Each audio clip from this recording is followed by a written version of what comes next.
नमस्कार। आज हम बात करने वाले हैं एक ऐसे समझौते की जो दक्षिण एशिया और खाड़ी क्षेत्र में सुरक्षा के पूरे समीकरण को बदल सकता है।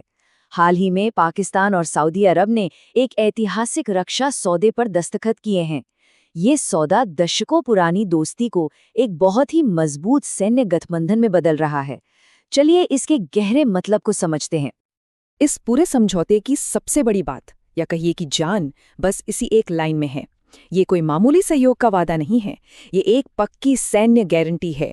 इसका सीधा मतलब है कि अगर रियाद पर कोई हमला हुआ तो इस्लामाबाद इसे खुद पर हुआ हमला मानेगा, और वैसे ही अगर इस्लामाबाद पर कोई खतरा आया तो रियाद भी चुप नहीं बैठेगा। मतलब अब दोनों देशों की सुरक्षा एक दूसरे से पूरी तरह जुड़ गई है। तो सवाल ये है कि ये समझौता आखिर आया कहाँ से? देखिए, ये रिश्ता कोई रातों रात नहीं बना है। पाकिस्तान और सऊदी अरब के बीच 1960 के दशक से ही एक गहरी दोस्ती रही है, लेकिन वो थोड़ी अनौपचारिक थी। इस नए समझौते ने बस उसी पुरानी दोस्ती को एक नई और कह सकते हैं कि कहीं ज्यादा शक्तिशाली शक्ल दे दी है। और ये जो बदलाव है ना, यही इस कहानी का सबसे दिलचस्प हिस्सा है।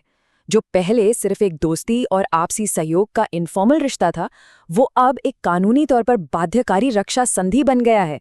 मतलब अब कागज पर भी और जमीन पर भी दोनों देशों की सुरक्षा एक दूसरे से पूरी तरह से बन चुकी है।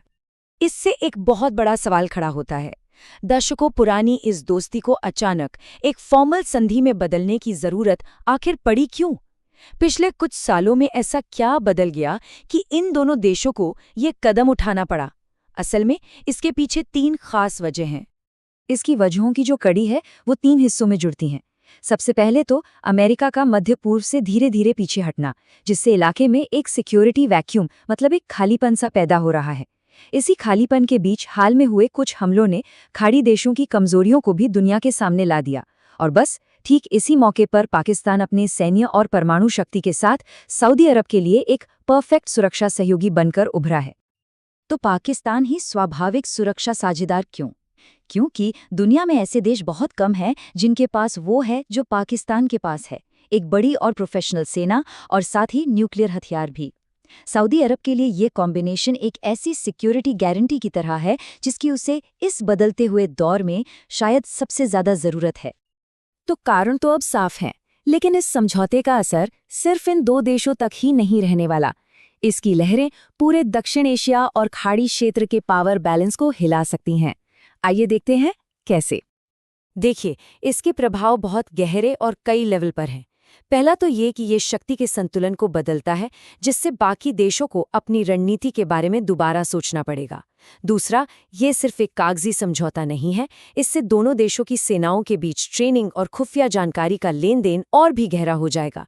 लेकिन जो सबसे गंभीर बात है वो ये कि ये इस संवेदनशील इलाके में न्यूक्लियर पावर के दखल को बढ़ा देता है।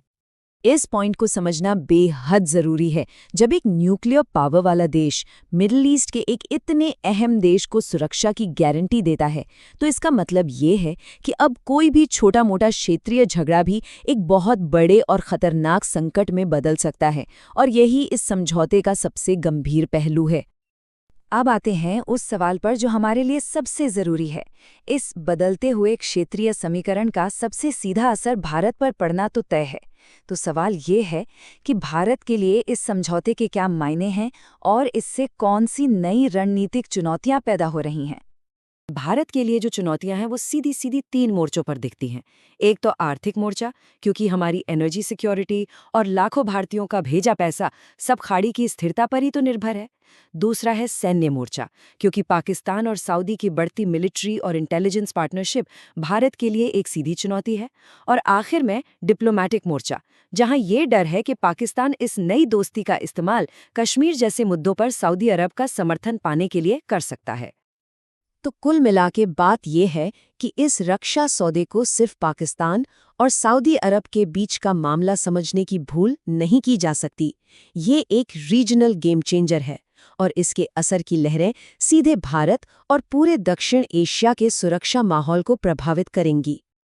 तो आखिर में हम इसी सवाल के साथ रह जाते हैं, ये नया गठबंधन दक्षिण एशिया में शक्ति के पुराने समीकरणों को किस तरह से बदलेगा। अब आने वाला वक्त ही बताएगा कि ये इलाका इस नई सामरिक हकीकत का सामना कैसे करता है और भारत इसके जवाब में क्या कदम उठाता है?